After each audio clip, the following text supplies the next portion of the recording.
오늘은 웨스트민스터 대요리문답 100문입니다. 질문은 이것입니다. 십계명에서 우리가 고려해야 할 것은 무엇입니까? 웨스트민스터 대답변을 이렇게 이야기합니다.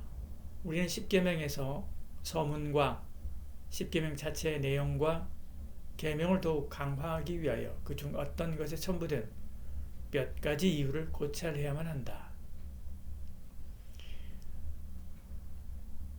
하나님은 우리가 십계명을 지키게 하려고 몇 가지를 첨부해 놨습니다. 그 중에 하나가 서문이지요.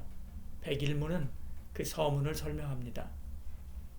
이 말은 하나님께서 십계명을 이렇게 중요하고 간절하게 말씀하셨다는 거지요. 그만큼 중요하기 때문에 그렇습니다. 그러니까 오늘 우리도 십계명을 늘 살피고 또 지키려고 애써야 되지요. 이것은 하나님의 소원이기 때문에 그렇습니다. 성경이 이처럼 강조하는 방법들이 있습니다. 예를 들어서 여러 번 반복하여 말씀하는 것도 강조법 중에 하나지요. 부활하신 예수님께서 베드로에게 내가 나를 사랑하느냐라고 3번이나 질문하신 것도 그런 강조법입니다. 명령으로 말씀하는 것도 강조법입니다.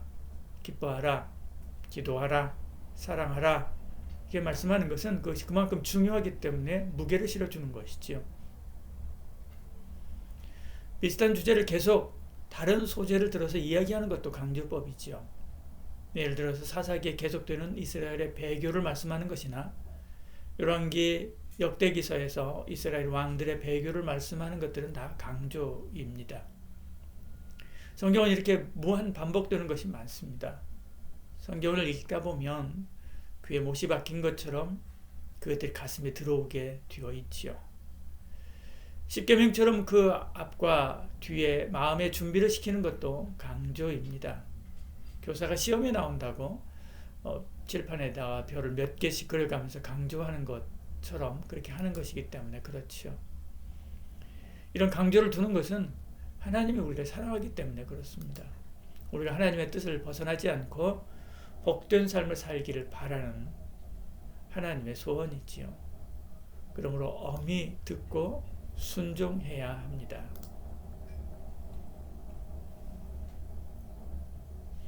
하나님은 지금도 반복하여 말씀하실 때가 있습니다.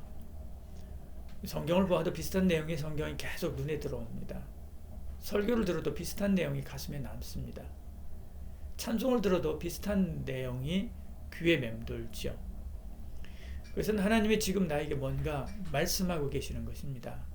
흘려듣지 말고 새겨야만 하죠. 하나님께서 왜 이 말씀을 내게 계속 주시는가 묵상해야 됩니다. 그리고 기도로 물어야 되지요. 그때 확신이 오거든 순종하시길 바랍니다. 모든 계산기를 내려놓고 전폭적으로 순종하시길 바랍니다. 하나님의 생각과 계획은 나보다 깊고 크기 때문에 그렇죠. 성령 하나님께서 우리를 인도하시는 것이기 때문에 그렇습니다.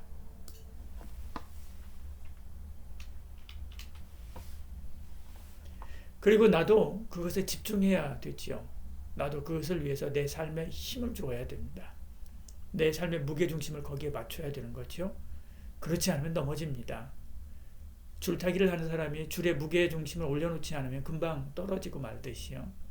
주님이 내게 주신 말씀에 내 삶의 무게중심을 올려놓지 않으면 금방 무너지고 맙니다. 마음의 무게중심을 거기에다 놓으시길 바랍니다. 잠언 27장 23절에 이렇게 말씀합니다. 내 양떼의 형편을 부지런히 살피며 내 소떼의 마음을 두라 말씀하죠. 사역자들이 이 말씀을 붙들고 사역하는 경우가 많습니다. 늘 무엇을 하든 거기에 마음을 두고 사는 거죠.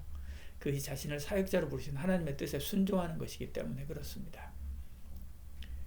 시간과 우선순위의 무게중심을 거기에다가 올려놓으시길 바랍니다. 마태복음 6장 33절 이렇게 말씀하죠. 그런데 너희는 먼저 그의 나라와 의를 구하라. 그리하면 이 모든 것을 너희에게 더하시리라 이렇게 말씀합니다.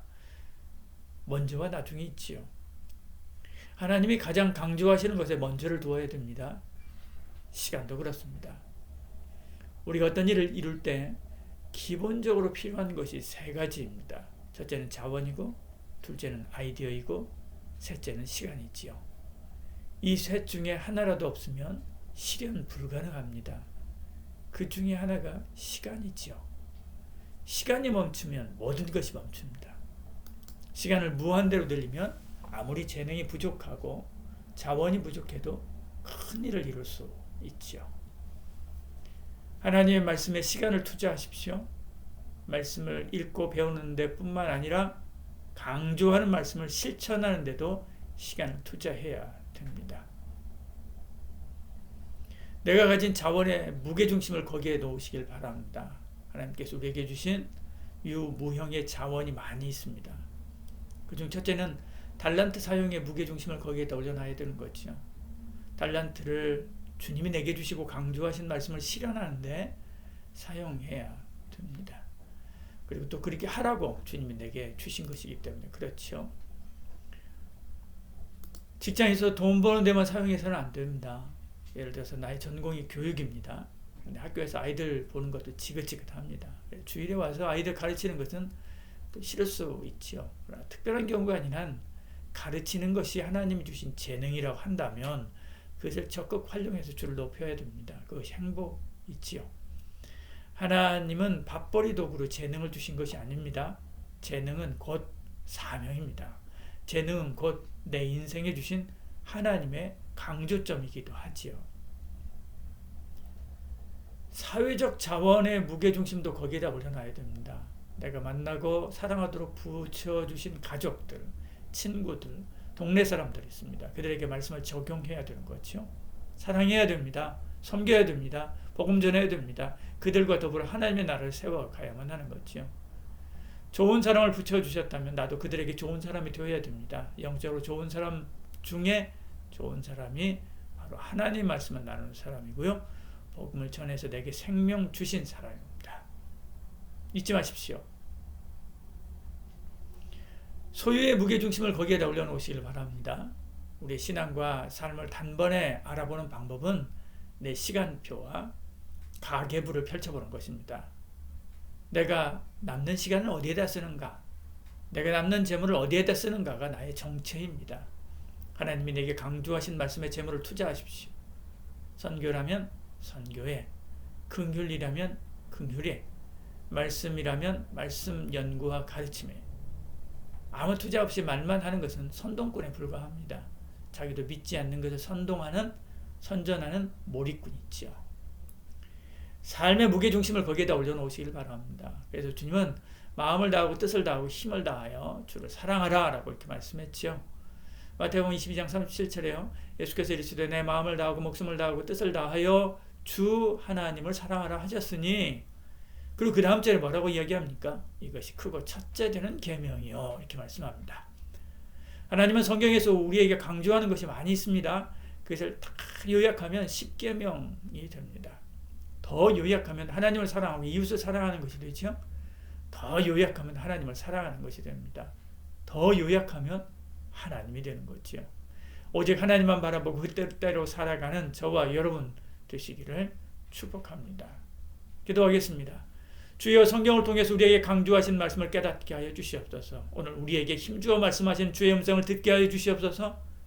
인생에 헛다리 짚지 말게 하시고 말씀에 그 마음을 두고 삶의 무게중심을 두어서 하나님을 기쁘시게 하는 저희들 되게 하여 주시옵소서. 예수님 이름으로 기도드리옵나이다. 아멘.